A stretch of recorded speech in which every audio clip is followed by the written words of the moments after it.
করার জন্য আমরা এখানে একত্রিত হয়েছি, তার জন্য জোরে বলেন আলহামদুলিল্লাহ।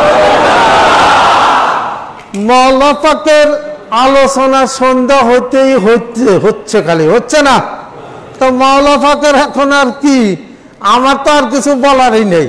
তো মাওলা পাক ওনার 11টা টাইটেল আছে। যেই রকম আল্লাহ তাআলার 99টা নাম আছে, আল্লাহর রসুলেরও 99খানা নাম আছে, তেমনি হুজুরে গাউসে পাকের 11খানা নাম আছে, হুজুর মাওলা পাকেরও 11খানা নাম আছে। তো এই মাওলাটা শব্দ দিলে এই আমরা মাওলা পাক বলি। যাক, মাওলা পাক খুব ছোটখাটো একজন ওলি আল্লাহ। তিনি কত বড় ওলি, যিনি যেই দিন জন্ম নিয়েছেন 27শে রমজান, সেই দিন অগণিত ফেরেশতা মাওলা পাকের জিয়ারত নেওয়ার জন্য ওই মেদিনাপুর পাকে নেমেছিল। বলেন আলহামদুলিল্লাহ। কারণ একজন জন্ম নিবে, তার জন্মের ক্ষণ, তিনাকে জন্ম নেওয়ার পরে দেখার জন্য আপনার অগণিত ফেরেশতা আকাশ থেকে নেমেছিলেন এবং ফেরেশতারা মুবারকবাদ জানাচ্ছিলেন যে যিনি আসছেন তিনি রাসূল পাক সাল্লাল্লাহু আলাইহি ওয়াসাল্লামের কি পবিত্র বংশধর। মাওলা পাক যখন ওনার মায়ের পেটে ছিলেন, তখনই ওনার আম্মা স্বপ্নে দেখেছেন হযরতে মাওলা মুশকিল কুশা এসে বলছেন, তোমার পেটে যে সন্তান এ জন্ম নিলে ওর নামটা আমার নামের সঙ্গে মিলে রাখবে। আবার হুজুরে গাউসে পাক তিনিও এসে তিনার আম্মাকে স্বপ্নে দেখিয়েছেন যে তোমার পেটে যে সন্তান ও যখন জন্ম নিবে ওর নামটা আমার নামের সঙ্গে মিলিয়ে রাখবে। এই যার জন্য আলী, আব্দুল কাদের, ওই যে আলী মাওলা মুশকিল কুশা, আলী, আব্দুল কাদের, শামসুল কাদের, হযরতে সৈয়দ শাহ মুর্শিদ আলী আল কাদেরী রাদিয়াল্লাহু। মাওলা পাকের জন্মটাই একটা অলৌকিক, অস্বাভাবিক। তিনার আব্বা হযরতে সৈয়দ শাহ মেহের আলী আল কাদেরী, যিনাকে অনেকে গাউসে সানি বলেন, আলা হুজুর পাকও বলেন, যিনার মাজার শরীফ মাওলা পাকের সঙ্গেই লেগে আছেন এবং ওনার আম্মারও মাজার শরীফ ওনার সঙ্গেই লেগে আছেন মেদিনাপুর পাকে। উনি ছোট্টবেলায় এইরকম অস্বাভাবিক। ওনার মামা বাড়ির থেকে বাহিরে গিয়েছেন, যখন আসেন না, যে একটা দিন করছে যে অমুক তারিখে আমি আসব, কিন্তু আসেন না, সবাই একটা বেচাইন। ওনার আম্মা তিনি এরকম বলা বলি করছেন যে আমার ভাই অমুক জায়গায় গিয়েছে, আসে নাই। তখন মাওলা পাকের বয়স মাত্র 2.5 বছর। উনি বললেন ওনার আম্মাকে, আম্মু তুমি ব্যস্ত হওয়ার কি আছে, মামা তো অমুক দিন আসবে। মানে একটা দিন বললো যে বুধবার দিন মামা এখানে এসে পৌঁছবে। তখন ওনার আম্মা ওনার দিক তাকে বলে কি আমার এই ছেলে, তা ঠিক গুনে গুনে দেখা গেল বুধবার দিনে ওনার মামা বাড়িতে চলে আসছে। মামা মাওলা পাক লালিত পালিত হন মেদিনাপুর পাকে এবং তিনার ছিল এলমে লাদুন্নি। এলমে লাদুন্নি একটা এলেম আছে, বিদ্যা, যে বিদ্যায় মানুষের সব বিদ্যা অর্জন হয়। মানে যে কোনো কোরআনের আইন, হাদিস শরীফের আইন, যে কোনো জায়গা থেকে আপনি জিজ্ঞাসা করবেন, এই এলমে লাদুন্নি আল্লাহ তাআলার পক্ষ হইতে এইটা আসেন। আর হযরতে মাওলা মুশকিল কুশার নামের সঙ্গে নাম হওয়ার কারণে, হযরতে গাউসে পাকের নামের সঙ্গে নাম মিলে রাখার কারণে হুজুরে গাউসে পাকের বিলায়েতের এবং কি কামালিয়াত, জামালিয়াত, মাওলা মুশকিল কুশার বিলায়েত, জামালিয়াত, কামালিয়াত সব কিছু ওনার ভিতরে ভরপুর ছিল। তার কারণ উনি একদম আরো বেশি বিশেষত্ব এই জাত পাকের যে কোনো সদস্য জন্ম নেন, তিনটা মায়ের পেটের থেকেই অলি হয়ে জন্মগ্রহণ করেন। কারণ অলি হতে গেলে মানুষকে অনেক কাজ করতে হয়। মায়ের পেটের থেকেই অলি হয়ে জন্মগ্রহণ করেন। এবং এই মাওলা পাকের স্মৃতি জিন্দা মেদিনীপুর পাকে যায়, যায় কি যায় না? সেখানে মাওলা পাকের স্মৃতি বিজড়িত। মাওলা পাক মেদিনীপুর পাকে যে দাঁড়া পাকে থাকতেন এবং সেখান থেকে তিনি কোথায় যেতেন? ওই ইস্তেরিগুঞ্জ পাকে যেতেন। ইস্তেরিগুঞ্জ হুজুর মাওলা পাকের অনেক স্মৃতি সংরক্ষিত। ওই ইস্তেরিগুঞ্জে এতই জঙ্গল ছিল, ওখানে উনি যে এলমে তাসাউফের মারিফতের সর্বোচ্চ ইবাদত, ইবাদতে মাকুশি, কয় মুরাকাবা, মুশাহেদা, মুজাহেদা, বিভিন্ন রকমের ইবাদত আছে এলমে তাসাউফের। হুজুর মাওলা পাক ওই মাকুশি ইবাদত, যেখানে ওই যে চিল্লাগা গড়ে 40 দিন তিনি এখানে চিল্লা করেছিলেন, এই মাকুশি ইবাদত এর নিয়ম উনি, আপনি ওই দরজা খুলে দেখছেন ভিতরে একজন মানুষ যদি ওর ভিতরে দাঁড়ায়, তাতে কিন্তু অনেকখানি গর্ত, দাঁড়াইলে ওই সমান হবে। হুজুর মাওলা পাকের 2 পা কদম পাক বেঁধে উপর দিক দিয়ে মাথা নিচের দিক দিয়ে 40 দিন ওই চিল্লাগার ভিতরে হুজুর মাওলা পাক মাকুশি ইবাদত করেছেন। এবং রোজা রাখতেন। খাদেমদের প্রতি নির্দেশ ছিল একটা আঙ্গুর ফল ইফতারির সময় সুতা দিয়ে বেঁধে নামিয়ে দিতেন ওনার কি জবান পাকের কাছে, মুখের কাছে। উনি সেই আঙ্গুর দিয়ে ইফতারি করতেন এবং সেহরির টাইমে একটা আঙ্গুর এমনি নামিয়ে দিলে হুজুর মাওলা পাক সেটা খেতেন। 40 দিন ওই জায়গায়, ওই চিল্লাগা মেদিনীপুর, ওখানে তিনি মাকুশি ইবাদত করেছেন। যদি কাউকে বিশ্বাস করি না, আমি শুনেছি সোনা কাঁদরের এই রেজা ও নাকি 40 দিন কবরে ছিল, কবর কাইতে তার মধ্যে নামিয়েছিল, এই যে সোনা কাঁদর। তো হুজুর মাওলা পাকেই যে আমরা যে বলি নূর, ওনার নূরের সৃষ্টি, রসুল পাকের বংশধর, তার প্রমাণ। হযরতে মূসা আলাইহিস সালাতু ওয়াস সালাম যখন তুর পাহাড়ে গিয়েছিল, বলছিল আল্লাহকে যে আমি তোমাকে দেখতে চাই। আল্লাহ বলে তুমি আমাকে দেখতে পাবা না। তো দেখবো, তো পারবা না, তো দেখবো, তো পারবা না।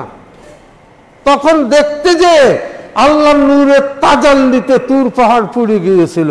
আমার মাওলা পাককে 40 দিন পরে যখন ওই চিল্লাঘাট থেকে উঠাবে, তখন তিনি বলছিলেন যে তোমরা 4 দিক দিয়ে কাপড় দিয়ে ঘিরে দাও।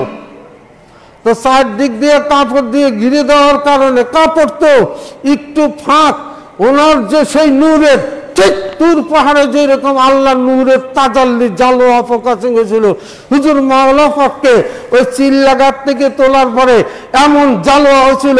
এই দেখেন চিল্লাঘাট থেকে ওই পুকুরের দিক হাঁটে যেতে হলে হাতের ডাইনে এখন ভাঙে চুরে ফেলেছে কিনা আমার জানা নেই, আছে।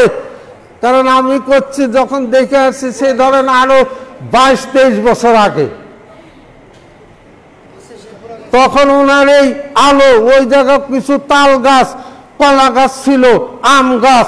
হুজুর মাওলা পাকের এই কাপড়ের ফাঁক বাতাসে লড়ে যাওয়ার কারণে এমন জমা গেছিল ফাঁক দিয়ে, ওই তাল গাছ, কলা গাছ, ওই আম গাছ সব পড়ে গেছিল। যেরকম তুর পাহাড়ে মূসা নবীর আল্লাহ তাআলা জালোয়া তুর পাহাড় পড়ে গিয়েছিল। হুজুর মাওলা পাকের চিল্লাগার সামনে দেখেন একখানা পাথর আছে, এইরকম লম্বাটে টাইপের। এই পাথরের পর হুজুর মাওলা পাক বসে বসে ওযু করতেন, বলেন আল্লাহ। এবং সামনে আছে পুকুর। বাম হাতে যাওয়ার সময় কি ছিল? এটা তেঁতুল গাছ, এটা তেঁতুল গাছ ছিল না। এবং তার সামনে যে পুকুর, যেই পুকুরে হুজুর মাওলা পাক নামতেন, গোসল করতেন, পানি খাইতেন। ওই পুকুরে পানি কিরকম? যেই রকম হজরতে বিবি হাজেরার সন্তান হজরতে ইসমাইল আলাইহিস সালামের পায়ের আঘাতে জমজম কূপের সৃষ্টি হয় কাবায়। আজও জমজম কূপ বিদ্যমান আছে। আর আমার হুজুর মাওলা পাক এই জমজমের পানির যে মর্যাদা, এই মেদিনীপুর পাকে ওই পুকুরের পানিরও সেই একই রকমের মর্যাদা।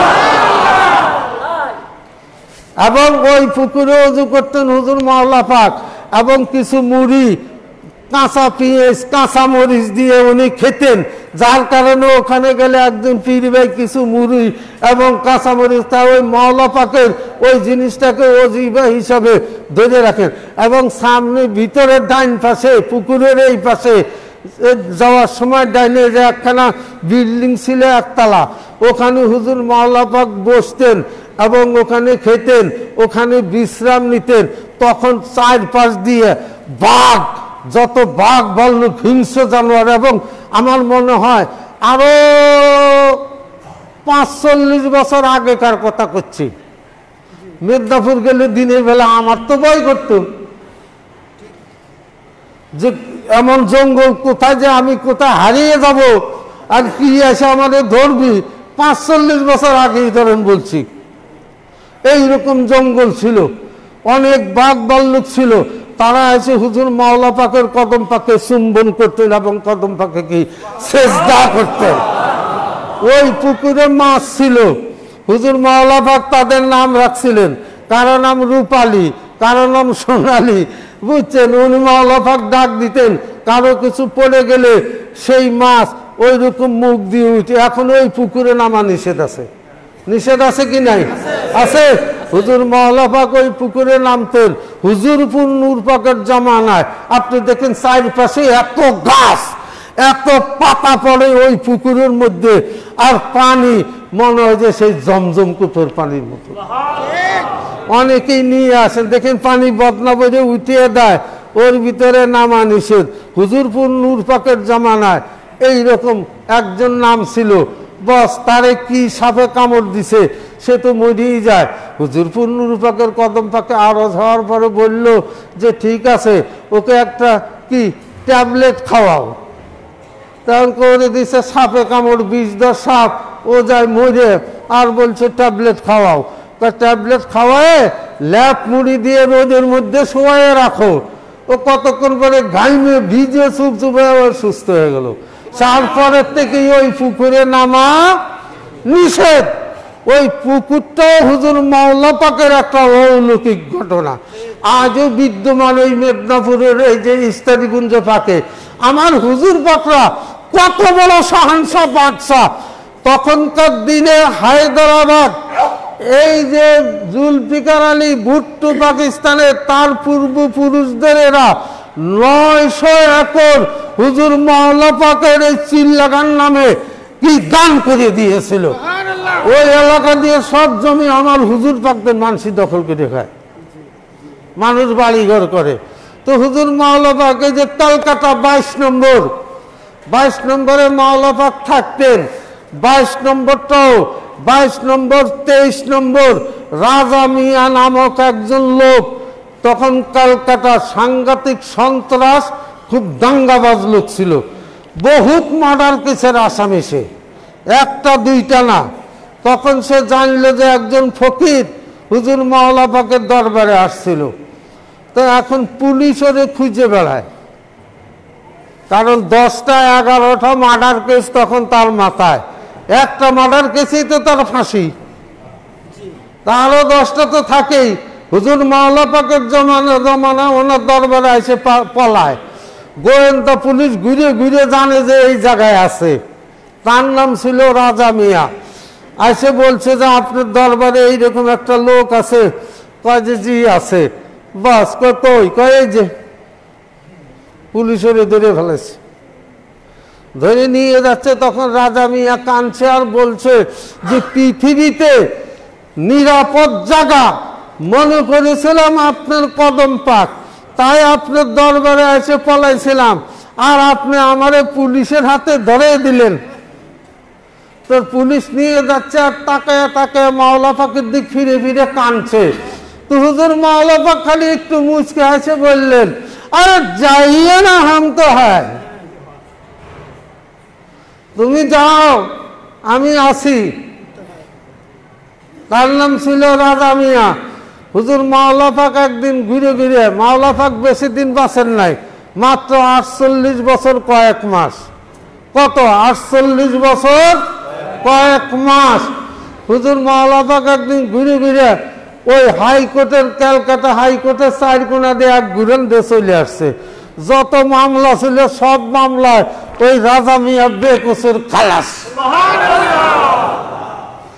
ওই রাজা মিয়া এই 22 নম্বর 23 নম্বর আমার মাওলা পাকের নজর পাক দেন। এই জায়গার মালিক রাজা মিয়া দলিল করে আইনে মাওলা পাকের কদম পাকে দিছিল। মাওলা পাক বলে, ভাই এ তো দরকার নাই।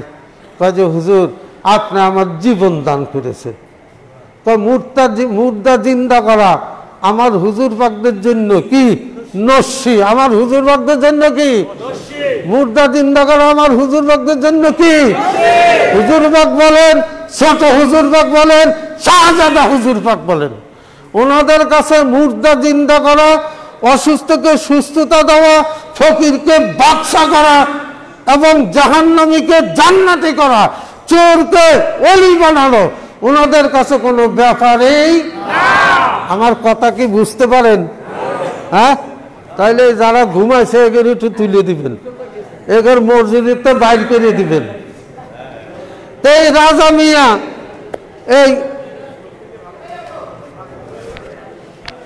এই রাজা মিয়া হুজুর মাওলা পাককে এই কলকাতা 22 নম্বর 23 নম্বর নজরানা পেশ করেন। আমার হুজুর মাওলা পাকের কাছে একজন হিন্দু লোক সে আসছিল, বলল যে হুজুর আমি গঙ্গা দেবীকে দেখতে চাই। গঙ্গা দেবী। হুজুর মাওলা পাক বললেন, যাও তুমি গঙ্গার কিনারে যাবা, তুমি গঙ্গা দেবীকে দেখবা, কিন্তু তাকে ছুঁইতে যাবা না। আর ওই তো গঙ্গা, এই যে গঙ্গা নদী কলকাতা যারা বসে আছে, 1 দিন 2 দিন 3 দিন বস দেখে যে গঙ্গা দেবী বিরাট এক মাছের পিঠে চলে হন্ডা এসে ঠেলে উঠছে। ওই গঙ্গা দেবীর দেখে থাকতে পারে না, তো আমি তো মরবই। ওই রকম হুমলি খাওয়া পড়ছে, আর গঙ্গা দেবী কি পানির নিচে দাবি গেছে। হুজুর মাওলা পাক এই যে ব্যারিস্টার ইউসুফ আলী, তিনি কত বড় ওলি। এই অলিত্বর নিদর্শনটা এই মেদিনীপুর পাকে, মসজিদ পাকের থেকে মাজার পাকের দিক ঢোকার সময় ছোট্ট একটু গেট আছে কি নাই? ওই গেটের মধ্যে আরবিতে লেখা আছে আমার হুজুর মাওলা পাক কত বড় ওলি। তিনি বলছেন ওলিদের একটা সূর্য আছে, যেমন এই লাইট, এই যতগুলি লাইট জ্বলে মসজিদে, তার চেয়ে এটার পাওয়ার বেশি। বেশি কি বেশি না? এটার পাওয়ার বেশি না, ওর আলো বেশি। ওলিদেরও এইরকম পাওয়ারের লাইট জ্বলে। হুজুর মাওলা পাক ওখানে লিখেছেন ওনার যে আমি এত বড় ওলি। একজন ওলি যখন কয় অনেক ওলিদেরই লাইট পৃথিবীর থেকে কি নিভে গিয়েছে, আমি এত বড় ওলি, আমার এই বেলায়েত, এই এলমে তাসাউফ, এই উদিত সূর্য অন্তরে অন্তরিক্ষে কিয়ামত পর্যন্ত উদিত থাকবে, অস্তমিত যাবে না। দেখছেন এই বেলায়েতের সূর্য। হুজুর মাওলা পাক কি খালি এই জায়গাকার ওলি? দেয়ালবাগের মধ্যে আছে, তিনি পূর্বেরও ওলি, পশ্চিমেরও ওলি, দক্ষিণেরও ওলি, উত্তরেরও ওলি, উপরেরও ওলি, নিচেরও ওলি। ওলি এলো আরবি শব্দ। আমাদের দেশে ওলি উর্দু ভাষায় ওলি ব্যবহার হয় এবং আরবি ভাষায় ওলি ব্যবহার হয়। ওলি 1 বছর, আউলিয়া বহু বছর। কোরআন পাকের মধ্যে আউলিয়া বহু জায়গা আছে। এই আউলিয়া বহু বছর, ওলি 1 বছর। ওলির যদি বাংলা করেন তাহলে অর্থটা কি হবে? মালিক। কি হবে? মালিক। আল্লাহর ক্ষমতার মালিক যিনি হন তিনাদেরকে বলা হয় ওলি আল্লাহ। আমার হুজুর মাওলা পাক এত বড় ক্ষমতার মালিক, তিনি পূর্বেরও মালিক, পশ্চিমেরও মালিক, উত্তরেরও মালিক, দক্ষিণেরও মালিক, উপরেরও মালিক, নিচেরও মালিক। এবং তিনার এই উদিত সূর্য কিয়ামত পর্যন্ত থাকবে। একবারকার ঘটনা, হুজুর মাওলা পাক সফরে গিয়েছেন, তখন তো ব্রিটিশ ইংরেজরা শাসন করত। হুজুর মাওলা পাক একটু বিশ্রাম নিচ্ছেন। ওনার স্বভাব ছিল বেশিরভাগ উনি ছালা পরে বেড়াইতেন। ছালা একখানে এরকম গায়ে থাকতো, আর একখান পড়া থাকতো। হাতে পানি খাওয়ার জন্য কি ঠাকুরের মতো মানে পথিক পাগল, মানে ওই যে পানি খাওয়ার লোটা, এইরকম একটা লোটা ওনার হাতে থাকতেন হুজুর মাওলা পাকের। উনি বেশিরভাগ সফর করতেন। ওনার কাছ থেকে বিদায় নিয়ে দিল্লি গেছে, যায় দেখে হুজুর মাওলা পাক দিল্লি জামে মসজিদে বসে আছেন। আমার মাওলা পাকের কাছে অনুমতি নিয়ে হজ করতে মক্কায় গিয়েছে, যায় দেখে খানায় কাবায় এবং মদিনা পাকে মসজিদে নববীতে আমার মাওলা পাক নামাজরত অবস্থায় আছে। কেবল দেখে আসলাম কলকাতা, আসলো কবে? কথিত আছে হুজুর মাওলা পাক আজকে জিনার ওরসে শরীফ, ওরস মানে স্মরণ, ওরস মানে সাক্ষাৎ, ওরস মানে অপেক্ষা। এই সব পাগলরা অপেক্ষা করছে মাওলা পাকের সাক্ষাৎ পাওয়ার জন্য। উনিও সব পাগলদেরকে আজকে সাক্ষাৎ দিবেন। এর হলো ওরস শব্দের অর্থ। ওরসুন ফার্সি ভাষা, যার বাংলা অর্থ হবে অপেক্ষা করা। 5 ওয়াক্ত নামাজ হুজুর মাওলা পাক খানায় কাবায় যে আদায় করতেন। 5 ওয়াক্ত। যদি বলে কিভাবে যাবে, তো ক্ষমতা যদি পূর্বেরও থাকে, পশ্চিমেরও থাকে, দক্ষিণেরও থাকে, উত্তরেও থাকে, সারা পৃথিবী হুজুর গাউস পাক বলেছিলেন এত বড় পৃথিবী আমার কাছে একটা সরিষার সমতুল্য। আমার মাওলা পাকের কাছে সারা পৃথিবী একটা সরিষার সমতুল্য। তাহলে ওনার যাওয়া কোনো অসম্ভব। আজ বাংলাদেশের মানুষ ধন্য। হুজুর মাওলা পাক রাজবাড়িতে কদম পাক রেখেছিলেন 1892 সাল। কত? 1892 সালে কিভাবে তিনি কদম পাক রেখেছিলেন? তিনার একজন মুরিদ ছিল, তার নাম ছিল ইনামুল কবির। ভদ্রলোক উকিল ছিলেন এবং সাব রেজিস্ট্রার অফিসার ছিল ব্রিটিশের সময়। তার নাম ইনামুল কবির। তখন আপনাদের মনে আছে কিনা, এই যে হুজরা শরীফ তৈরি করা হয়েছে, এই জায়গায় একটা 4 চালা টিনের ঘর ছিল, ছিল না? দেখছেন? আমি থাকতাম ওই টিনের ঘরে। 4 চালা একটা টিনের ঘরে যে হুজরা পাক যেখানে তৈরি হয়েছে, কি খেয়াল আছে? এই টিনের ঘর সাব রেজিস্ট্রার অফিস ছিল। আর এই পাশে একটা একতলা বিল্ডিং ছিল না, এই যে এই জায়গায়, সেইটা ছিল মিউনিসিপ্যাল মানে পৌরসভা অফিস। সেই জন্যই এই মসজিদকে বলা হয় টাউন মসজিদ। সরকারি হিসাবে খাতায় লেখা টাউন মসজিদ, এমনি বলা হয় খানকা শরীফ বড় মসজিদ, কিন্তু সরকারি খাতায় কি লেখা? টাউন মসজিদ। এই পৌরসভার অফিস ছিল, আর এই ছিল সাব রেজিস্ট্রার অফিস। এই সাব রেজিস্ট্রার অফিসে সাব রেজিস্ট্রার যিনি ছিলেন তার নাম ইনামুল কবির। ভদ্রলোক একজন লয়ার উকিল, বাড়ি হলো ইন্ডিয়া পাটনা। এই পাটনাই লোক হুজুর মাওলা পাকের কাছে মুরিদ ছিলেন। তখন ফুরপুরা শরীফের পীর সাহেব আবু বকর সিদ্দিক সাহেব, উনি এত অঞ্চলে খুব জাঁকজমক নাম করা পীর ছিল। 20 অঞ্চলে বেড়াচ্ছেন তখন এই ইনামুল কবির কইল, আমার একজন পীর আছেন যিনি আওলাদে রাসূল, এই তিনাকে আনবো। মাওলা পাকের পর্দা নেওয়ার প্রায় কি 8 বছর আগে। ওনার বয়স তখন 40-41 বছর। তখন এই ইনামুল কবির চিঠি লেখেন হুজুর মাওলা পাকের কাছে যে হুজুর, আমি আপনার ভক্ত অমুক জায়গায় আসি, তা আপনি এখানে আসবেন। তখন এই রাজবাড়ি খানকা শরীফ এই একখানা দোসালা, এই জায়গায় সোনের গড় ছিল মসজিদ। দোসালা বোঝেন? দোসালা একখানা সোনের গড় মসজিদ ছিল। তখন হুজুর মাওলা পাক নদী পথে রওনা দিয়ে আসতেছিলেন। ফরিদপুর সোজা আসার পরে এই যে গিদ্দা পাকের কিনার দিয়ে একটা খাল আছে যাকে বলা হয় ঢোল সমুদ্র। এই জায়গা দিয়ে আসার সময় হুজুর মাওলা পাক বলছিলেন যে তাবাররুক পাকের সুঘ্রাণ আসছে, নৌকা এখানে লাগাও। তখনই নৌকা ওখানে লাগায়। এই গিদ্দা পাকের মাওলা মুশকিল কুশার এবং দুই ইমাম পাকের গাউসে পাকের হযরতে শাহ আলী বগদাদীর ওনাদের অনেক তাবাররুক পাক ওই গিদ্দা পাকে সংরক্ষিত আছে। এর আবিষ্কারক, এই কি প্রচারক আমার হুজুর মাওলা পাক। ওখানে উনি নামেন, 7 দিন থাকেন, মাত্র 3 জন লোক মুরিদ হয়। কয়জন লোক? 3 জন লোক মুরিদ হয়।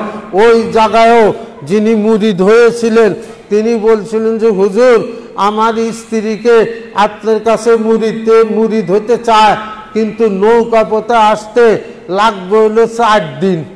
তখন তো এই বাস গাড়ি রেল এত হুড়াহুড়ি ছিল না, যেখানে ছিল সব খাল বিল। নৌকা পথে আসতে লাগবে 4 দিন। হুজুর মাওলা পাক, হুজুর আপনি চলে যাচ্ছেন, তাহলে আমার বিবি মুরিদ হবে কিভাবে? হুজুর মাওলা পাক বললেন আনে দো, আসতে দাও। 4 দিনকার পথ চলে আসলো ওই মহিলা 5 মিনিটে।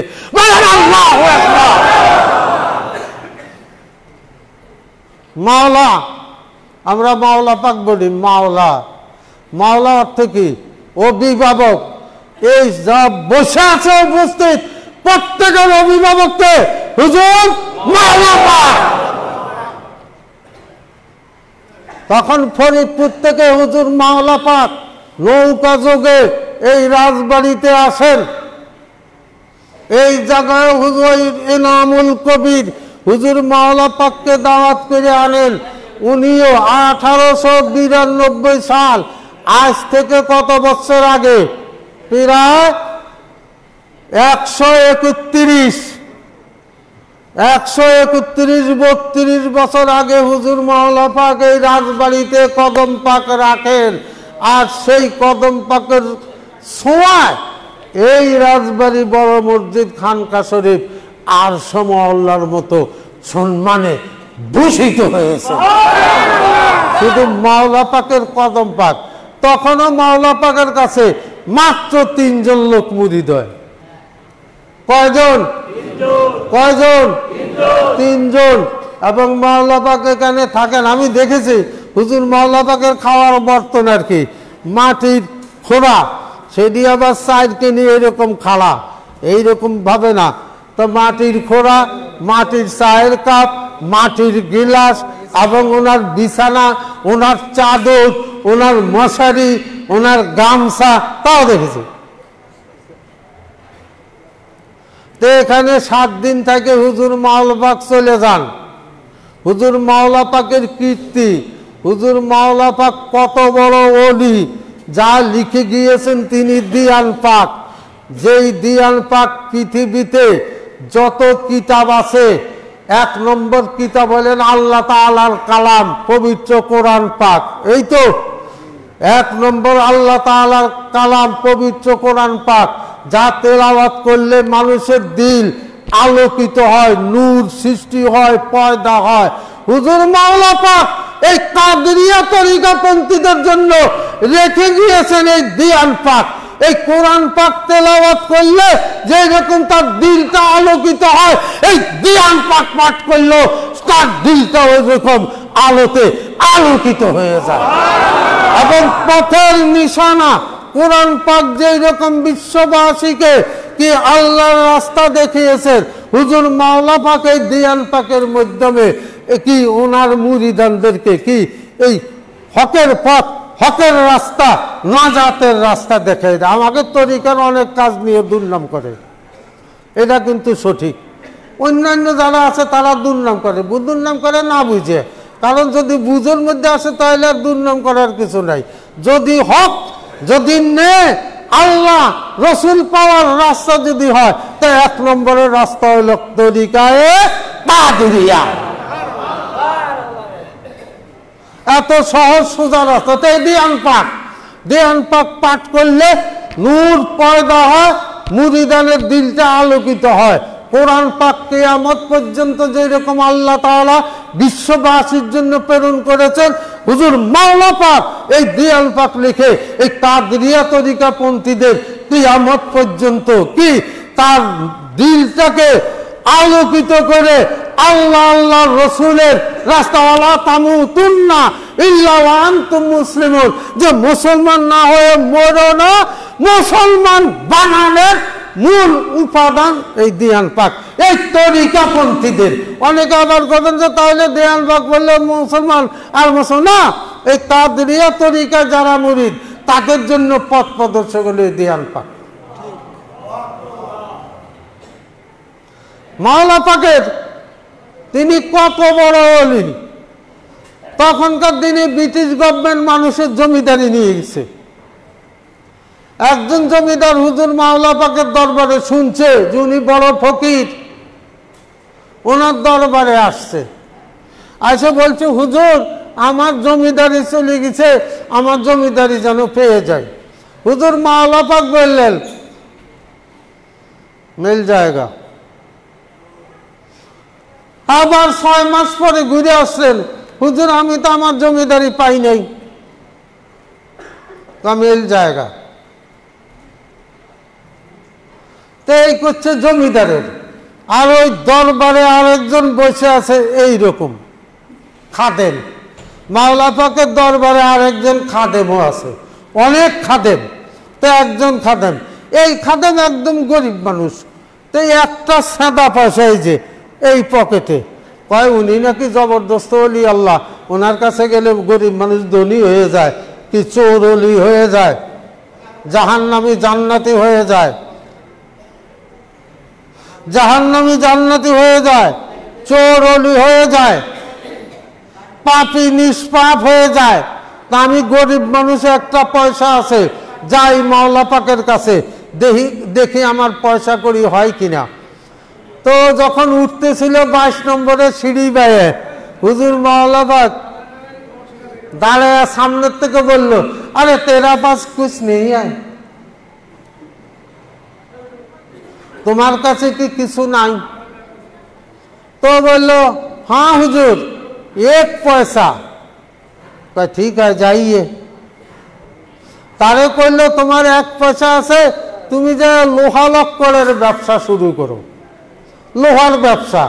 তো 1 পয়সা দিয়ে কি ব্যবসা করবে? কয়টা চাবি কিনে, তখন সে ব্রিটিশ আমলে, আজ থেকে ধরুন প্রায় 100-150 বছর আগে, 140 বছর আগে 1 পয়সা দিয়ে কয়টা চাবি কিনে ঘুরতেছে।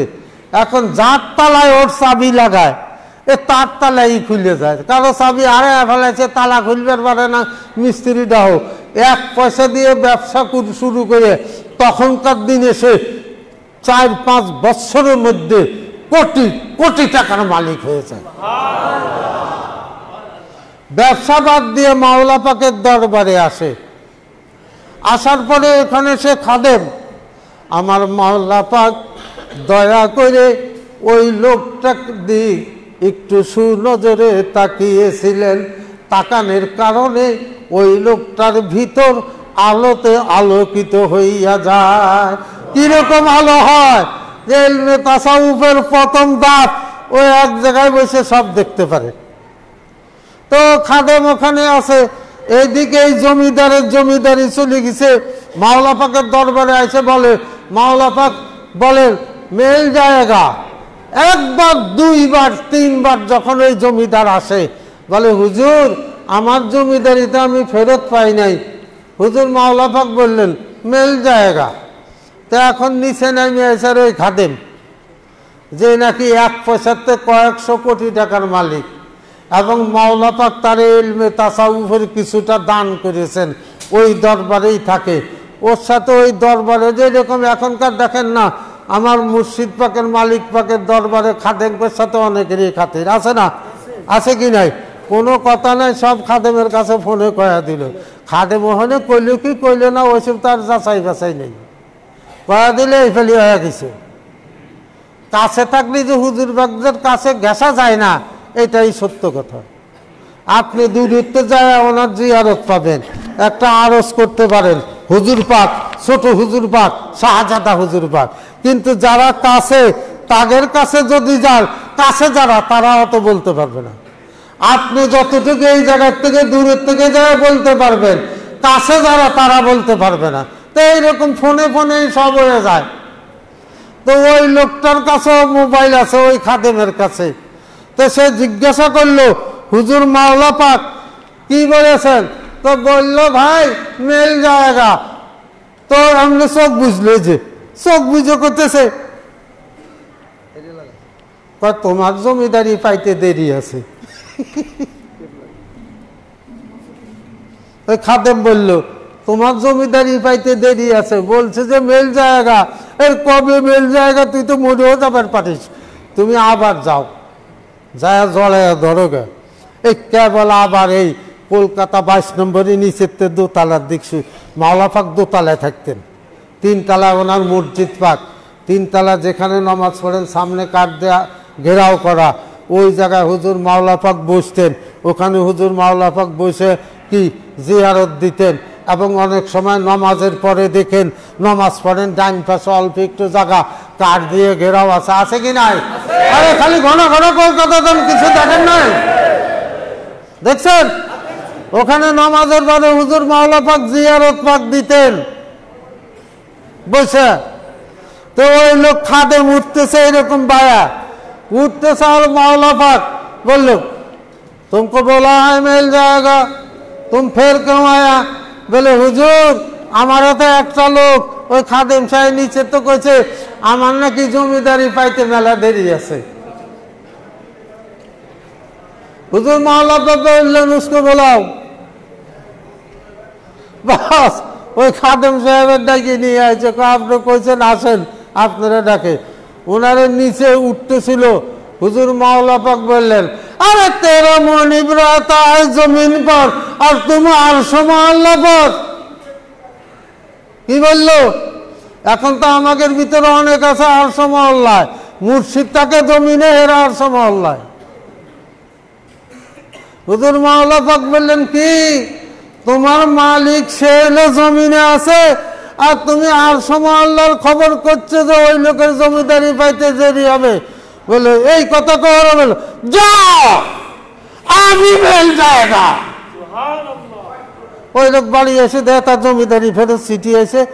আর ওই খাদেম সাহেব যে মাওলা পাকের দরবারে থাকে, এই দরবার কিরকম দেখবেন, এই দরবার পাক কিরকম। ওই খাদেম সাহেব যে আলো তিনাকে দিয়েছিল নিচে নেমে দেয়া যায় সেটা নাই। এবং এত বড় ধনী লোক আবার 5 বছরে ওই 1 পয়সার মালিক হয়ে গেল, অল্প একটু নারাজ। হুজুর মাওলা পাক ব্যারিস্টার ইউসুফ আলী বলে একজন ব্যারিস্টার ছিল, ক্যালকাটা হাইকোর্টের ব্যারিস্টার। সে লন্ডন থেকে ব্যারিস্টারি পাশ করে, যার কারণে একজন ইংরেজ ম্যামকে সে বিয়ে করে। এই ব্যারিস্টার ইউসুফ আলীর স্বামী বিবেক আনন্দ, যার কাছে যাওয়া আশা করতে এই ব্যারিস্টার ইউসুফ আলী। এই স্বামী বিবেক আনন্দ হিন্দুদের যে কি গুরু, এ আমার হুজুর মাওলা পাকের দরবারে মাঝে মধ্যে আইসে উফুরে পড়ে থাকতেন। এই স্বামী বিবেকানন্দ। তো ওর বউ ছিল ওই ব্যারিস্টার ইউসুফ আলী, সে হলো একজন ইংরেজ। তো ব্যারিস্টার ইউসুফ আলী মাঝে মধ্যে হুজুর মাওলা পাকের দরবারে আসতেন। তো ওই কথা বলার পরে ওর বউ বলতো, আরে তোমার গুরু কি গুরু? কয় এইরকম। তোমার গুরুকে আমি মানতে পারি যদি নাকি সে আমার পিতা মাতা মারা গিয়েছে লন্ডনে, যদি তাদেরকে আমার সামনে এনে কথা বলায় দিতে পারে আমি তোমার গুরুকে মানব। তো ব্যারিস্টার ইউসুফ আলী এই কথা নিয়ে ঘুরতে লাগলো। একবার যায় স্বামী বিবেকানন্দের কাছে, আর এক হিন্দু কি ভগবান ছিল তার কাছে যায়। শেষ যত স্বামী বিবেকানন্দ বলে তোমার এই কথার ফয়সালা যদি দিতে পারে তা ক্যালকাটা তালতলা 22 নম্বরের ওই শাহানশাহ বাদশাহ কি হযরতে সৈয়দ শাহ মুর্শিদ আলী আল কাদেরী তিনি যদি তোমার এই কথার একমাত্র সদুত্তর দিতে পারে। তো বউ সিদ্ধায় হুজুর মাওলা পাকের দরবারে নিয়ে আসছে। হুজুর মাওলা পাক ওর স্ত্রীকে বলল ঠিক আছে তুমি যাও, এই শব্দটা এই 11 বার স্মরণ করবে, তোমার পিতা মাতা আসবে কিন্তু তুমি তাদেরকে আবেগের বশীভূত হয়ে জড়ায় ধরবা না। তো 11টা নাম জপে সে তার পিতা মাতাকে পাইল, তাদের সঙ্গে কৌশল বিনিময় করলো কেমন আছে না আছে। তারপরে এই ব্যারিস্টার ইউসুফ আলীর বউ ইংরেজ ম্যাম সেও হুজুর মাওলা পাকের কাছে মুরিদ হয়। একবার মাওলা পাক সফরে গেছে, একজন খাদেম প্রচন্ড খরতাপ, একটু গাছতলা। মাওলা পাকের জীবন ছিল একদম ফকিরি জীবন। তিনি যত বড় আলেম ছিলেন, আগে বলতেছিলাম এলমে লাদুন্নি। এলমে লাদুন্নি আল্লাহ তাআলার পক্ষ হইতে কোরআন হাদিসের যত জ্ঞান, শরীয়ত, তরিকত, হাকিকত, মারিফত সব আমার হুজুর মাওলা পাককে আল্লাহ পাক দান করেছিলেন। তা এখন গেছে ইংরেজের কি একজন পুলিশ সুপার এসপি, তখনকার দিনে পুলিশের এসপিরা, থানার ওসিরা ওনরা ঘোড়ায় চড়তেন, গাড়ি বাড়ি ছিল না, রাস্তাঘাট ছিল না, তো ঘোড়ায় চড়তেন। তা এখন পুলিশ সুপারের ইংরেজ তার হলো ঘোড়া নিয়ে বাইরে রাখছে ওই জায়গায়। ঘোড়া তেলের চোটে খালি কুদা ফাদা হু হাট বেদম লাফালাফি শুরু করে দিছে। তো হুজুর মাওলা পাকের সঙ্গে ওনার একজন খাদেম ছিল, সে খাদেম যায় ওই ওদেরকে বলল ভাই আমার একজন গুরুদেব তিনি একটু বিশ্রাম নিচ্ছে, আর তোমার ঘোড়া এত ফাঁদাফাঁদি করছে, ঘোড়াটা এই জায়গাতে একটু দূরে নিয়ে সরায় বাঁধলে হয় না। তখন ওই কথা পুলিশ সুপারের কাছে বলছে, গুরুদেব কিরে, গুরুদেব কি করতে পারে, গুরুদেব এ করতে পারে, সে করতে পারে, অসুখ ভালো করতে পারে। তখন ওই এসপি কয় তো তোমার গুরুদেব যখন এত কিছু করতে পারে ঘোড়াকে বললেই তো হয়ে যেতে, চুপ থাক, আমার ঘোড়া সরাইতে হবে কেন? দেখছেন কথার জবাব। ওই খাদেম সাহেব এসে হুজুর মাওলা পাকের কাছে বলল, বাস পুলিশ সুপারের ঘোড়া এই যে দাঁড়াইলো, ওই দাঁড়াই আছে, হু হু হা হা ওর লেজ লড়াই নিয়ে সব শেষ। বলেন আল্লাহু আকবার। আমার মাওলা পাক ইলমে তাসর বিলায়েতের কত বড় ক্ষমতার মালিক। বাস হুজুর মাওলা পাক ওখান থেকে ঘুরে ঘিরে চলে আসেন কলকাতা। এখন যা ঘোড়া টানে, ঘোড়া এক জায়গায় খাড়ে গেছে, যত টানে ঘোড়ারে বাইরে চাবুক মারে, ঘোড়া পাত থেকে মাটির থেকে পাশ ওঠে না। তারপরে ওখানে একজন পুলিশ অফিসার এসপিকে বলল যে দেখুন আপনি যদি মুক্তি পাইতে চান, আর এই ঘোড়া আর সেও কেমন জানি একটা এই যে ওই একটা কথা বলছে না যে তোমার গুরুদেব যদি এত কিছু করতে পারে তো ঘোড়ার বলো যে চুপ করে থাক, বলুক বাস। তারা অসুস্থ, একমাত্র পথ যদি ওনার কাছে যে ক্ষমা চাও, যদি তিনি ক্ষমা করেন। সেই পুলিশ সুপার হুজুর মাওলা পাকের কাছে এসে বলল যে দেখুন আমি অন্য ধর্মের অবলম্বী, আমি তো এই সমস্ত আসলে বুঝি না, একটা কথা মুখ দিয়ে বলছি, তবে আপনি আমাকে ক্ষমা করে দেন। বাস হুজুর মাওলা পাক মুচকে এসে যাইয়ে কি এখন ওর ঘোড়াও ভালো, ঘোড়া ছুটে গেছে পাও, যে আটায় ধরে রাখছে পা সে ঘোড়াও ছুটে গেছে, ও সুস্থ হয়ে গেছে। কলকাতা 22 নম্বরে দেখেন এই যে দক্ষিণ পাশ দিয়ে রাস্তার উপরে বিল্ডিং, রাস্তা বেশি চওড়া না, ওই পাশেও বিল্ডিং আছে, দোতলা আছে কি নাই? আছে, দোতলা আছে। এখন কি হয়েছে আমি জানি না, তবে দোতলা আছে। এই দোতলা একজন অ্যাংলো ইন্ডিয়ান ছিল, এই বেটা রোজ মদ খাইতো, মদ খায় ওই ছাদের পরে যে হামাহামি করতো। আর হুজুর মাওলা পাকের ওই 22 নম্বরের দোতলায় বারান্দায় এরকম একটা ছোট্ট লাইট জ্বলতো, আর ওই বেটা খালি কত উনি ফকির হয়েছে, উনি এ হয়েছে সে হয়েছে, এই লাইট একটা জ্বালিয়ে রাখে, এই লাইটে আমারও অসুবিধা হয়। মানে হুজুর মাওলা পাক বারান্দায় লাইট জ্বালাইছে আলোর জন্য, এই আলো তৈলে ওর বিল্ডিংয়ে ওর অসুবিধা হয়, ও আবার নেশা করে, ওই লাইটে দেখা যায় নাকি, যাই হোক ওর জন্য খালি মাওলা পাকের এইটা সেটা বলতে, কি বলতো, ইতনা বড়া ফকির বান গিয়া, ইয়ে বান গিয়া, এসা হুয়া ওয়সা হুয়া, হ্যাঁ এইরকম কইতো, আর লাইট জ্বালিয়ে রাখছে। 20 বছর ভগত ভগত করার পরে হুজুর মাওলা পাক একজন খাদেমকে বললো, ওই লাইটটা অফ করে দাও, বারান্দায় লাইট জ্বালিয়ে রাখতে পারা, লাইটটা অফ করে দাও। এইদিক মাওলা পাকের বারান্দায় লাইট অফ করলো, ওর বিল্ডিং এর মধ্যে ও পড়ে শেষ হয়ে গেল। তাহলে মাওলা পাকের এক লাইটের সুইচের সাথে হলো ওর জীবন। মাওলা পাকের লাইটের সুইচ অফ হইলো, ও অফ হইলো। এই যে মাওলা পাকের জানাজা পড়েছিল কি, মাওলানা খাইরুদ্দিন, মাওলানা কি খাইরুদ্দিন, এখন তো আমরা এইগুলি বুঝি না। মাওলানা খাইরুদ্দিন মাওলা পাকের দরবারে আসছিল, উনি আলিগড় ইউনিভার্সিটির ভাইস চ্যান্সেলর ছিলেন, এই মাওলানা আবুল কালাম আজাদের বাপ। এ স্বাধীনতার সময় যারা বৃদ্ধ বয়স্ক বলতে পারবে, ব্রিটিশের সময় আবুল কালাম আজাদ, আবুল কালাম আজাদ সাহেবের বাপ মাওলানা খাইরুদ্দিন, তিনি ছিলেন আলিগড় ইউনিভার্সিটির ভাইস চ্যান্সেলর।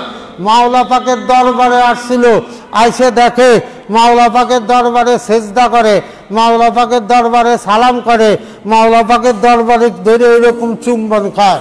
উনি বলল মাওলানা খাইরুদ্দিন যে হুজুর, আপনি সব কিছু শুনছি যে আওলাদে রসুল, রসুলে পাকের পবিত্র বংশধর, তো বলছে সবই ভালো লাগে, এই সেজদা ভালো লাগলো না। হুজুর মাওলা পাক বললেন, ভাই অমুক কিতাবে দেখবেন। দেখছি। কি বললো? দেখছি। আমাদের মধ্যে অনেকে আছে হুজুর পাকের থেকে বেশি বোঝে। কি বোঝে? হুজুর পাকের থেকে বেশি বোঝে, ছোট হুজুর পাকের থেকে বেশি বোঝে, শাহজাদা হুজুর পাকের থেকে বেশি বোঝে। ওনাকে নামে এমন সব কথা রটায়া দেয় যে হুকুম, হে হুকুম, ওই হুকুম আমারে করছে। আমি দেখছি এরকম লোক। তো মাওলানা খাইরুদ্দিন হুজুর মাওলা পাকের জিয়ারত নিয়ে চলে গেল সে আলিগড়। রাত্রে শুইছে, স্বপ্ন দেখে হুজুরে পাক সাল্লাল্লাহু আলাইহি সাল্লাম খাইরুদ্দিনের ঘরে এসে উপস্থিত, এবং আল্লাহর রাসূল খুব নারাজ। খালি বলল, খাইরুদ্দিন, তুমি আমার বংশধরের সঙ্গে কথা কাটাকাটি করেছো, আমার বংশধর যেটা বলেছে সেটাই সঠিক, আর তোমারটা ভুল। বলেই আল্লাহ রসুল গায়েব হয়ে গেল। খাইরুদ্দিনের কি আর ঘুম আছে? মাওলানা আল্লাহর রসুল খুব নারাজ খাইরুদ্দিনের পর, তাই মরছি।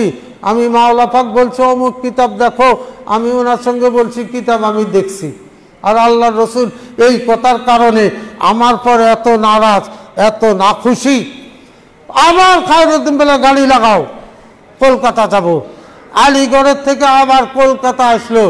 আপনারা চিনবেন কলকাতা এই 22 নম্বর খানকা পাকের থেকে পূর্ব দিকে মাওলানা আলী স্ট্রিট বলে একটা স্ট্রিট আছে, আছে কি নাই? হ্যাঁ, হাওড়া স্টেশনের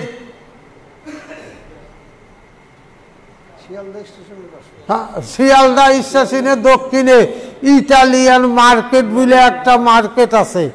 ইটালিয়ান মার্কেটের এই পাশে মাওলানা আলী স্ট্রিট বলে একটা স্ট্রিট আছে, আছে না?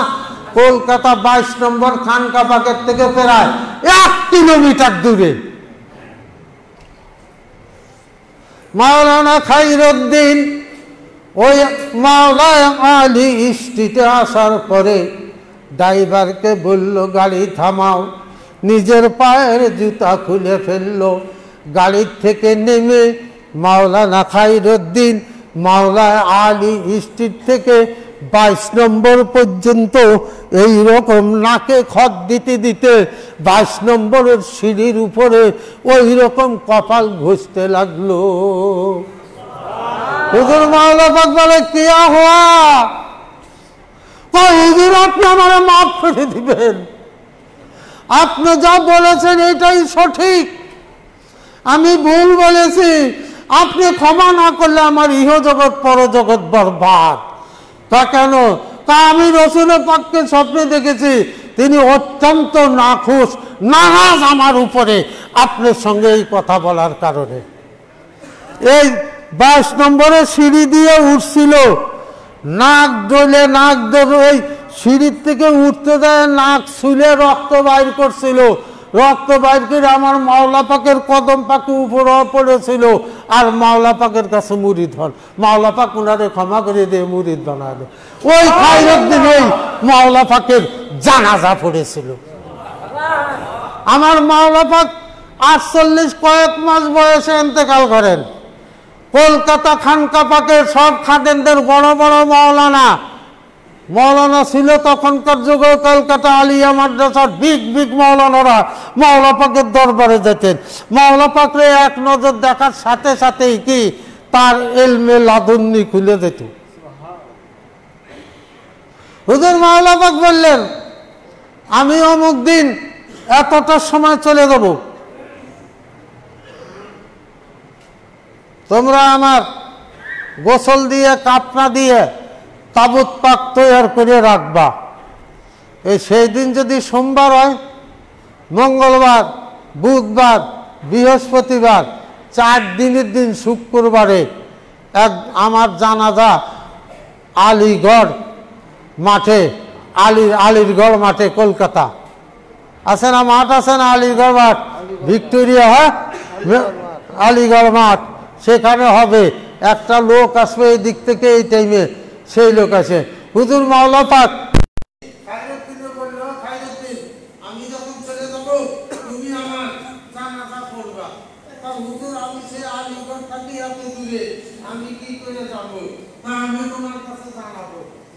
আমার মাওলা পাক তিনি শুয়ে আছেন, তেনার কাপনা হয়েছে, তাবুত পাক হয়েছে, আর 4 দিন রাখার কথা বলছে। সব খাদিমরা চিন্তা করতে লাগলো, মৃত ব্যক্তি 4 দিন যদি কাপনা রাখা হয়, যদি পছন্দ করে কিংবা পেশাব এসে যায় কিংবা পায়খানা এসে যাইতে পারে মৃত ব্যক্তি। কি বললো মাওলা পাক? আমার মাওলা পাক বলেন, আরে এই মৌলভী সাহেব, আরে क्या सोच रहे हो? তোমরা কিসের চিন্তা করো? আরে আপনার কাম করো। তুমি আমি 4 দিনের কি তাবুত পাক থাকবো, কি হবে চিন্তা করতেছে, এই চিন্তা তোমার করার দরকার নাই, তুমি তোমার কাম করো। দেখছেন? আর হুজুর মাওলা পাক এদিক কাপনা তাবুত পাক এ আলিগড় আগের দিন জায়গা করছে খায়রুদ্দিনের কাছে। খায়রুদ্দিন তো উপরে পড়ছে, হুজুর খায়রুদ্দিন কাল 11টার সময় যায় আমার জানাজা পড়ে আছে, বলেন আল্লাহু আকবার। তখন আমার মাওলা পাক কি তাবুত পাক আর খায়রুদ্দিনের খবর দিয়ে আসছে যে খায়রুদ্দিন তুই এসে আমার জানাজা পড়ে যাবে। হুজুর মাওলা পাকের দিক তাকালে একদম মাওলায় আলীর চেহারা, যারা মাওলায় আলীকে দেখেছেন তিনার চেহারা হুজুর মাওলা পাকে।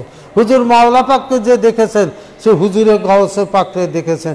আমার মাওলা পাকের কদম পাকের এমনই সদকা, কোন লোক যদি বাগদাদ শরীফে যেতে চায়, হুজুর পূর্ণুর পাক লিখেছে, সে যদি মেদিনীপুরে যায় মাওলা পাকের, তাহলে বাগদাদ যাওয়া হয়ে যাবে। আমার মাওলা পাকরা 4 ভাই ছিল আজকে জেনার উর্স শরীফ।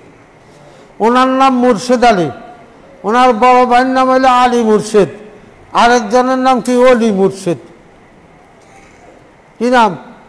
অলি মুর্শেদ, আলী মুর্শেদ, মুর্শেদ আলী, আরেকজনের নামটা আমার মনে নেই।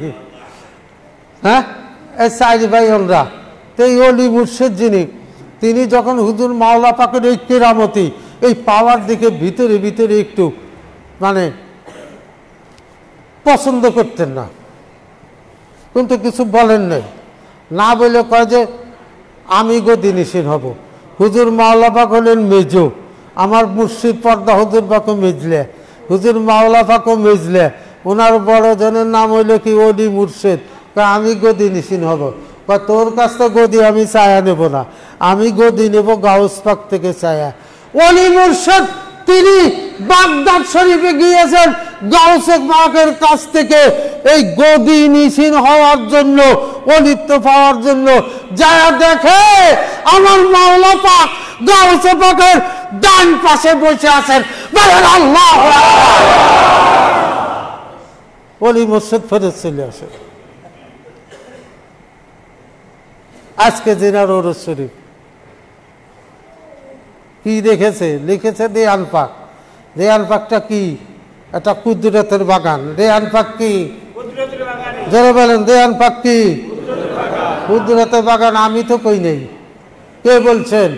হুজুর মাওলা পাক বলেছেন, কুদরতি গুল জারে হ্যায় দে ওয়া মেরা নাম মে খুদা। আর এই দরবার এমনই দরবার কি, যেরকম মাওলা পাক লিখেছেন গাউসে পাকরে, আমাকে আপনাকে সেইভাবেই থাকতে হবে। তোমারি চশমে রহমত বাজা মে লে নজর রসূ এ দরবি देखना या गौसे मुहीउद्दीन जिलानी। হুজুর গাউসে পাককে হুজুর মাওলা পাক বলছেন, ও আমার গাউসে পাক, আপনার দয়া করুণা মেহেরবানির নজর সারা কায়নাতের উপরে নিপীড়িত আছে। আমি এখানে বসে আছি, আমার দিকেও আপনার একটু দয়া হোক। আর এই পাগলদের কথা থাকবে, ও মাওলা পাক, আপনার দয়া, আপনার করুণা, আপনার মেহেরবানি সারা জমিনে ছড়ায় আছে। এই পাগলগুলি সন্ধ্যা হতে এই পর্যন্ত বসে আছে আপনার দরবারে, আপনার অপেক্ষায়। আপনার কদম পাকের ছোঁয়া যেই জায়গায় লেগেছে, আমাদের প্রতিও আপনার একটু সুনজর দয়া করুণা হোক। দেখছেন তো এই জায়গায় এসে অনেকে উড়াউড়ি করে, আমার পীর ভাই পীর বোনরা জায়গা কম, মেদিনীপুর পাকে জায়গা কম না বেশি? কম। জোরে বলবেন। মেদিনীপুর পাকে জায়গা কম না বেশি? কম। অল্প লোকের থাকা। আর সময় আল্লাহ কত বড়? ছোট। নাকি মেলা মানুষ থাকে নাকি? একজন থাকে। কে থাকে? আল্লাহ। কে থাকে? কে থাকে? আল্লাহ। আল্লাহ তার দোস্তরে, আল্লাহ তিনার দোস্তরে এই জমিন থেকে দাওয়াত করে নিছে। খালি দাওয়াত নাকি, যেই মোটর পাঠাইছে প্লেন, যারে বলে বোরাক, বোরাকের আগে পিছে দুইজন স্কট। স্কট বোঝেন সম্মান মর্যাদা। স্কট পাঠি জিব্রাইল মিকাইল নিয়ে যায় সিদরাতুল মুনতাহার পরে। জিব্রাইল মিকাইল অক্ষমতা এবং বোরাকের অক্ষমতা, তারপরে একটা নূরের চেয়ারে চড়ে, যাকে বলা হয় রফরফ, আর সময় আল্লাহ পদার্পণ করেছেন এবং নূরের গালিচা পাইতে দেওয়া হয়েছে। আল্লাহর রসুল তিনার কদম পাকের জুতা পাক খোলার জন্য হাত নিচে করলেন। আল্লাহ কয়, দোস্ত গো, আপনি জুতা খুলবেন না, আপনি জুতা পায়ে দিয়ে আসেন। আপনার জুতার ধুলা লাগলে আমার আর সময় আল্লাহ আরো বেশি সম্মানিত হইয়া যাইবে। যেই নবীর জুতার ধুলা আল্লাহর ঘরে আল্লাহ ইচ্ছাকৃত ভাবে চেয়ে নিয়েছেন, সেই নবীর বংশধর এই জমিনের উপরে যেখানে কদম পাক রাখবে, সেই জায়গাটাও তো আর সময় আল্লাহ হইয়া যাইবে। আপনি যুক্তিতে এসে আমারে বুঝাবেন, যে নবীর পা লাগার কারণে জুতার দুলা আর সময় আল্লাহ গ্রহণ করে সম্মানিত হইল, সেই নবীর বংশধর। এখন বংশধর তো কজ অমুক মির্জার ছেলে সলিমুদ্দিন মির্জা, বাপ চেয়ারম্যান ছিল, চাওয়াল তো আর চেয়ারম্যান হয় নাই। এটা কিন্তু আবার তা না, এ মির্জা হে মির্জা না। অমুক সৈয়দ, এখন বাপ ছিল মুন্সি কিংবা খুনকার, এ এসে হয়ে গেল সৈয়দ। আল্লাহর রসুল সে সৈয়দ না, তিনি সৈয়দ, তিনার বংশধররা কিয়ামত পর্যন্ত কি সৈয়দ। আল্লাহর রসুল পাক, তিনার বংশধররা কিয়ামত পর্যন্ত কি পাক। আল্লাহ পাক, আল্লাহ রসুল পাক বলে আল্লাহ পাক, আল্লাহর ঘর বাড়ি পাক, আর সমআল্লাহ। তাই এই আর সমআল্লাহ ওই আল্লাহর রসুল পাক রসুলকে আর সমআল্লাহ নিয়ে গিয়েছেন। ওই রসুল আল্লাহ কোরআনে বলছে সাজারাতুন তাইয়্যিবাতুন আসলুহা সাবিতুন ওয়া ফারুহা ফিস সামা।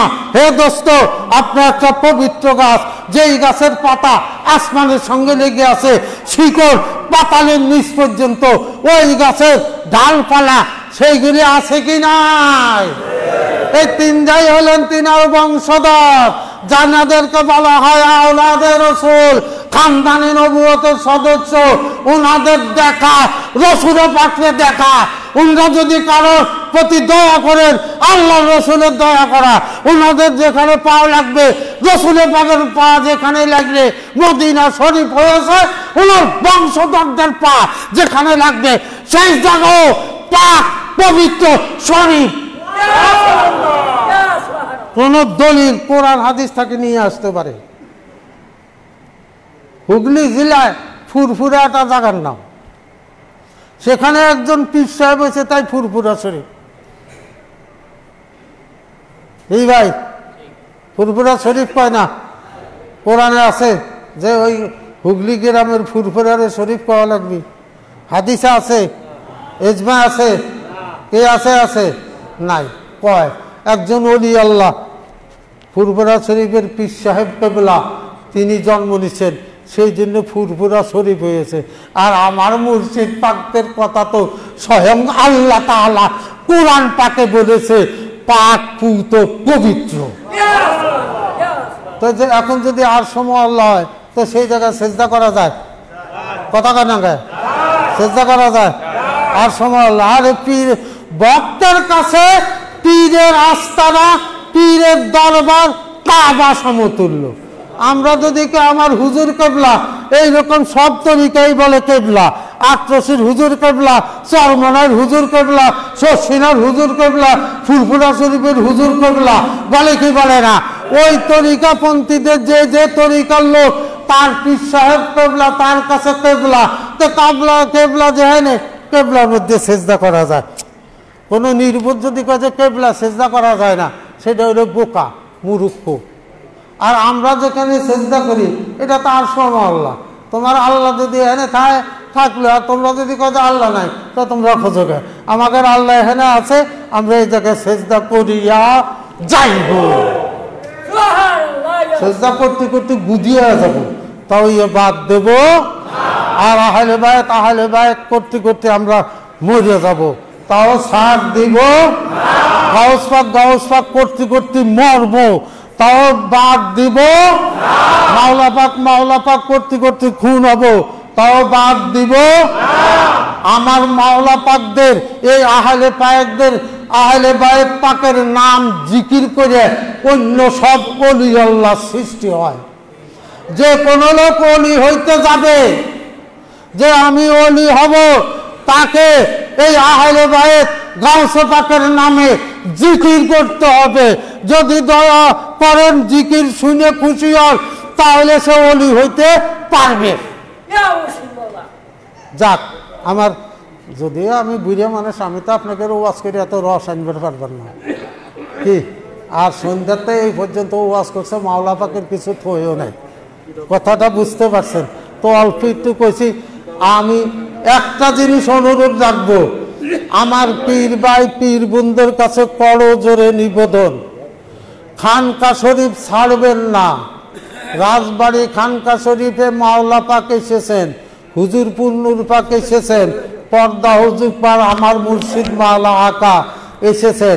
বর্তমান বাদশাহ গদিনিসীন হয়ে 5 বার আসছেন, এবং ছোট হুজুর পাক শাহজাদা হুজুর পাক ওই 2 বাদশাহ এসেছেন। এই রাজবাড়ির খানকা অন্য কোনো খানকার সঙ্গে উপমা দিয়েন না। সব খানকা শরীফে আমার হুজুর পাকদের খানকা। সারা বাংলাদেশের হেড অফিস হইলেন রাজবাড়ি। হেড অফিস কি? জোরে বলেন, হেড অফিস কি? দাওয়াত যে এখান থেকে এই তরিকাপন্থীদের নেটওয়ার্ক দেওয়া হয় মোবাইলে, আর ওই মোবাইল চালু হয় ইমুতে এবং ভিডিও কলে সে তার পীরের সঙ্গে, তার মাওলা পাকের সঙ্গে, গাউসে পাকের সঙ্গে, রসুলে পাকের সঙ্গে ভিডিও কলে ইমুতে কথা বলতে পারবে ওই মুরিদার যার মোবাইলের সঙ্গে এই টাওয়ারের নেটওয়ার্ক ঠিক থাকবে। আসসালামু আলাইকুম।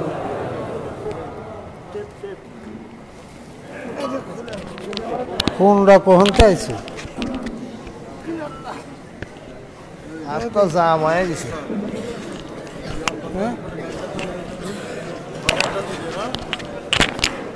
ব্যাক করে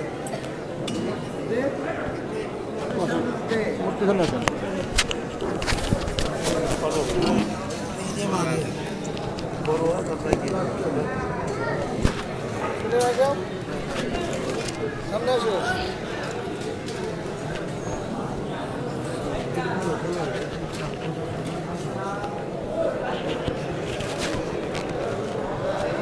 आजम कटाए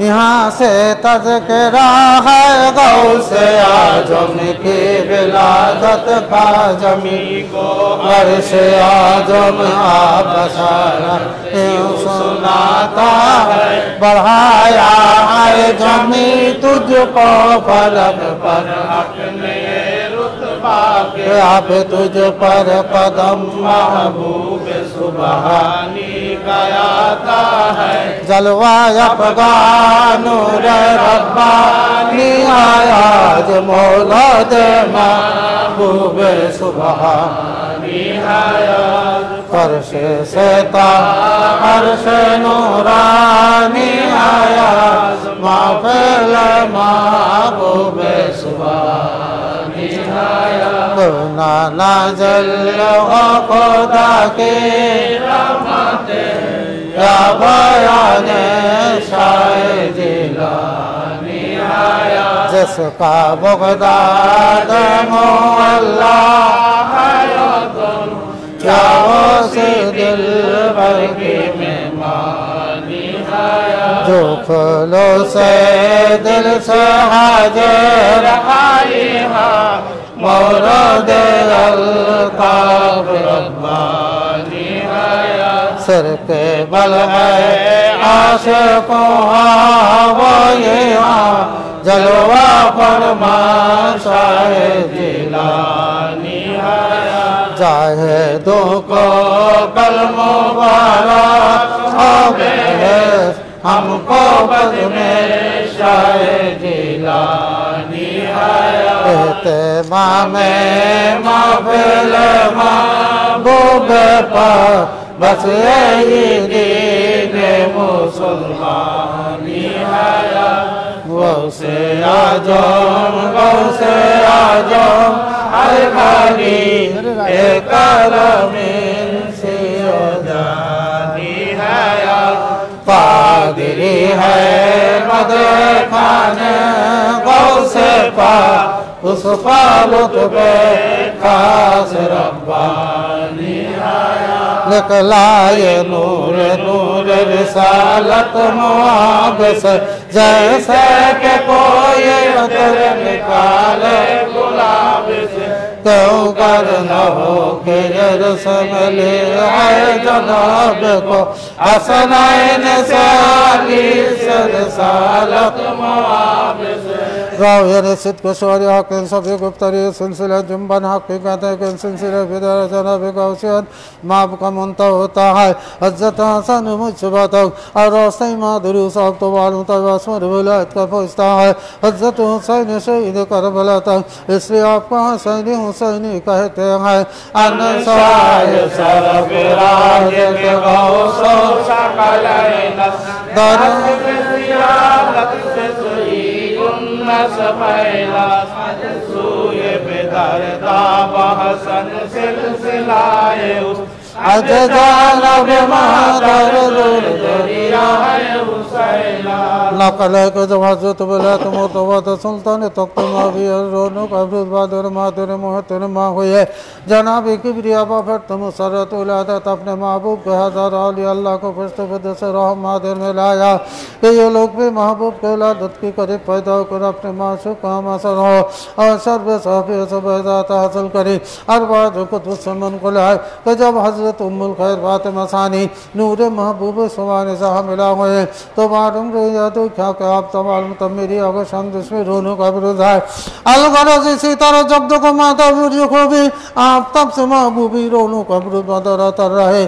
کرامت و گھر بہادر روز بروز احمد ظاہر ہوتے رہے یہاں تک کہ 9 مہینہ من شریف کے گزرے اور شب بلادت باسعادت آئی غوث اعظم کا ولادت کا ہے ذکر آئے مرید دعوت تعظیم کو اے ادب کا عاشق سر جھکاؤ آپ کے تسلیم کو اے عاشقان غوث ثقلین اے محب نور العین حسناً جناگاہوں کے شب گرائے رمضان مبارک سونے ست ہجری قدس گمات وارن طبق ستور حسینیہ اور ہم مطہرہ حسینیہ बाजूर जमाल खुर्शीद मिसाल शबिस्ता जान कर रोज रोशन कर दिया और अपना अंदम कुल मलकिस्तान खालिस्तान ज़मान व ज़मीन को रश्क गुलस्ता बला दिया यानी जनाब माबी और माब मेरे फरद मुख्तारी कुमरान अली बुर्ज शार अली वारिस रसूलुल्लाह फरजंदा हबीबुल्लाह सुरूर सीने मुर्तज़ा नूरी दीद फातिमा ज़हरा हज़रत महबूब सुभानी कुतुब रब्बानी माशूक़ इज़्ज़ानी सय्यदना मौलाना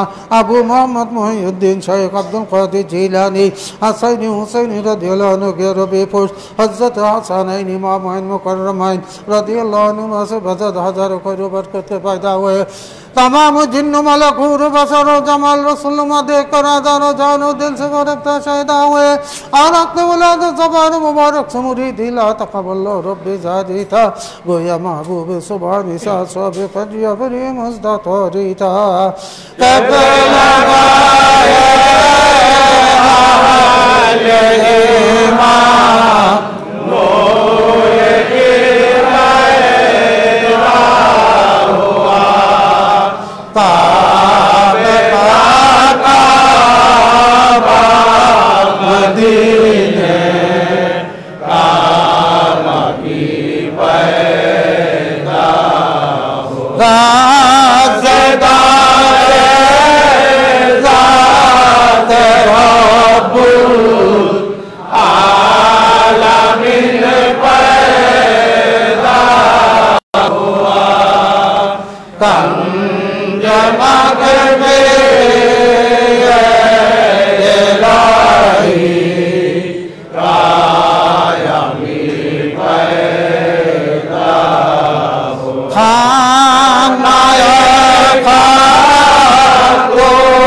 अस्सलाम अलैकुम सिराज अस्सलाम अलैकुम तुबे आलम अस्सलाम अलैकुम किरे आलम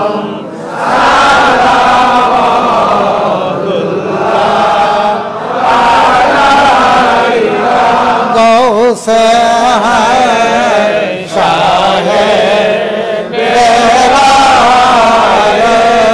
तो सलावतुल्लाह अलैका गौ से है महरे हकीकत सलावतुल्लाह अलैका अस्सलाम अलैकुम सिराज अस्सलाम अलैकुम तुबे आलम अस्सलाम अलैकुम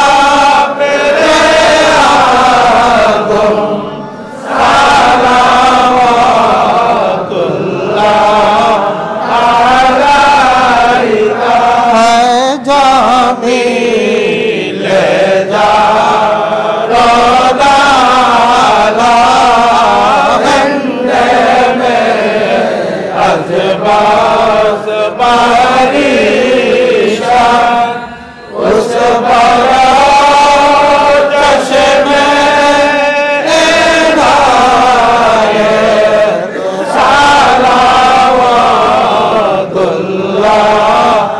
अलैका अस्सलाम अलैकुम सिराज अस्सलाम अलैकुम तुबे आलम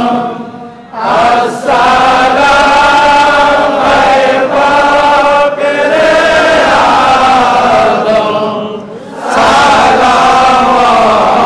सलावतुल्लाह अलैका अस्सलातु वस्सलामु अलैका या रसूल अल्लाह अस्सलातु वस्सलामु अलैका या हबीब अल्लाह रसूल पाक पर भेजो खुदा दुरूद व सलाम अली या फातिमा हसन हुसैन पर बेमदाम अल्लाहुम्मा आमीन रब्बना आतिना फिद दुनिया हसनतन व फिल आखिराति हसनतन व किना আযাবান্নার বাদে তাআলা সন্ধ্যা হতে এই পর্যন্ত যাহা কিছু পড়াপাক করা হয়েছে মিলাদে বারাহাক দিয়ান পাক এবং সালাম পাক এবং যাহা কিছু আলোচনা হয়েছে এবং সরকারিভাবে 5 খতম কোরআন পাক পড়া হয়েছে আরও অনেক পীর ভাই পীর বোনরা পবিত্র কালামে পাক খতম করেছেন দোয়া দুরুদ কলমা শরীফ নফল নামাজ তসবিহ তাহলিল পাঠ করেছেন মাওলা আপনি ভুল ত্রুটি মাফ করে নিয়ে কবুল করে নিন ইয়ার যা কিছু সব পাওয়া সর্বপ্রথম আমাদের আকা মাওলা তাজেদারে মদিনা হযরত মুহাম্মদ মুস্তাফা সাল্লাল্লাহু আলাইহি সাল্লামের কদম পাকে সোনার মদিনাতে সবুজ গম্বুজে নিচে পৌঁছে আমিন 1 লক্ষ কিংবা 2 লক্ষ 24,000 পয়গম্বর আর পাকের পর হাদিয়া আপনি পৌঁছে দিন পাক পঞ্জাতন আহলে বাইত পাক তানাদের কদম পাকে হাদিয়া পৌঁছে দিন खास करे हुजूर गौस आजम दस्तगीर शेख मुहिउद्दीन अब्दुल कादिर जिलानी अल हसानी हसन अल बगदादी রাদিয়াল্লাহু তাআলার কদম পাকে হাদিয়া পৌঁছে হুজুর গৌস সানি পাক তানার কদম পাকে হাদিয়া পৌঁছে বারে তাআলা জি শাহনশাহ বাদশাহ আজকে জিনার বিশালে হকের দিন জিনাকে উপলক্ষে করে পবিত্র অনুষ্ঠান এবং ওই দিয়ান পাক বায়স পাক পাঠ করা সালাম পাক পবিত্র কোরআন পাক খতম দোয়া দরুদ কলমা শরীফ নফল নামাজ তাসবিহ তাহলিল যাহা কিছু হয়েছে মাওলা আপনি ভুল তরির মাঝে যাহা কিছু সওয়াব পাওয়া যায় আমাদের আকা মাওলা শাহানশাহ বাদশাহ আলী আব্দুল কাদের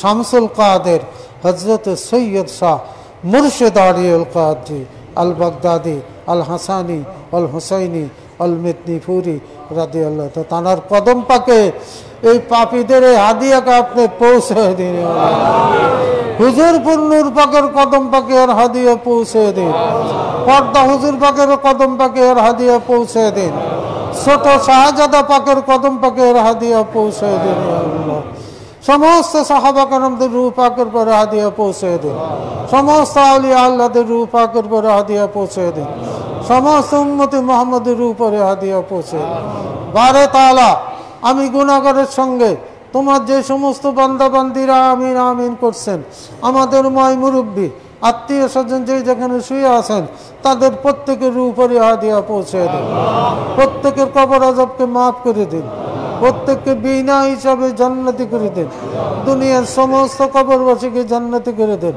বারে তাআলা আমি গুনাহগারের সঙ্গে যারা আমিন আমিন করছে আমাদের প্রত্যেকের জীবনের সমস্ত গুনাহকে আপনি মাফ করে দিন আমাদের ভিতরে যারা অসুস্থ প্রত্যেককে আপনি এই সংসার বাদশার খাতিরে পূর্ণ সুস্থতা দান করুন অনেক অভাবগ্রস্ত মাহবুব তাদের অভাবকে আপনি দূর করে দিন প্রত্যেককে আপনি দীর্ঘজীবী করে দিন এবং এই আহলে বায়ত পাকের ভক্ত গোলাম হিসাবে আমাদের প্রত্যেককে আপনি কবুল করে নিন যতদিন বেঁচে থাকি এই জাত পাকের কদম পাকের ছায়াতলে আপনি রাখুন আল্লাহ বিশেষ করে মৃত্যুর সময় আপনার প্রিয় হাবিব এবং তেনার এই পবিত্র বংশধরদেরকে দেখে দেখে যেন কলমা শরীফ পাঠ করে ঈমানের সঙ্গে যেতে পারে সেই তৌফিক দান আয় আল্লাহ পাক আমাদের প্রত্যেকের মনের আশাকে আপনি পূর্ণ করুন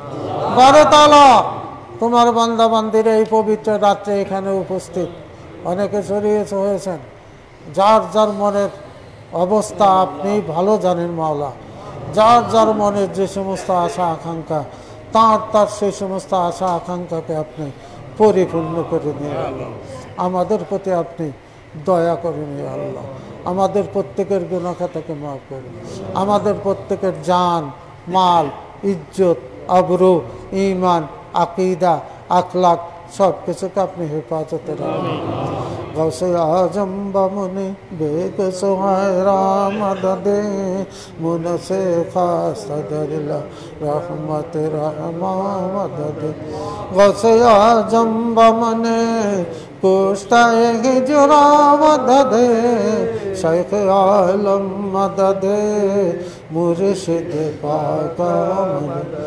দস্তগীর ज़ुअफ़ा ज़ोर गरीबा मददे हमी अहले तौब दाफे मेरे मामद बगदायान जहाँ कार्य मामी साजद मुर्दर गाए तो आए रशक सुलेमान मदद दारुनिस्त बजूद लुत्फ़ तो है रशक मसीह सोए तो आमदाम तालिब दरमाम मंबा लुत्फ़ अता रहमत आलम करमे मदनी जूद सखा मजार रहमान बुलबुल मदह सराये गुल रुख सार तुम अबार चमने आल मेरे पावन लुत्फ़ में तो मेरा चोना नुमायत बेगम गुप्ताए अन्ना यदि बाहर मुरीदाम किस्न शुद्ध मिसल तो है वाली रहमान रहीम हदिये रहबरहा बिये मुरीदाम कदरी राबन गर रहे अल्ताप करम अमदा बरदर तो बेसर सामाम पीर मुर्शिद बमने बेसर सामा मददे क़िबला दी मददे काबे मदद क़िबलाए दी मदद काबे रब्बना तक़ब्बल मिन्ना इन्नका अंतस समीउल अलीम व तुब अलैना इन्नका अंतत तव्वाबुर रहीम व सल्लल्लाहु तआला अला खैरि खल्क़िही व नूर अर्शिही मुहम्मद व आलिही व अस्हाबिही व अज़वाजिही व ज़ुर्रिय्यतिही व अहलि बैतिही अजमाइन बिरहमतिका या अरहमर राहिमीन बिहक़्क़ि ला इलाहा इल्लल्लाह मुहम्मदुर रसूलुल्लाह या शेख अब्दुल कादिर जिलानी পঁচিশে আজান 35-এ জামাত নামাজ শেষ করে দিবেন। হয়ে দেবো আজানো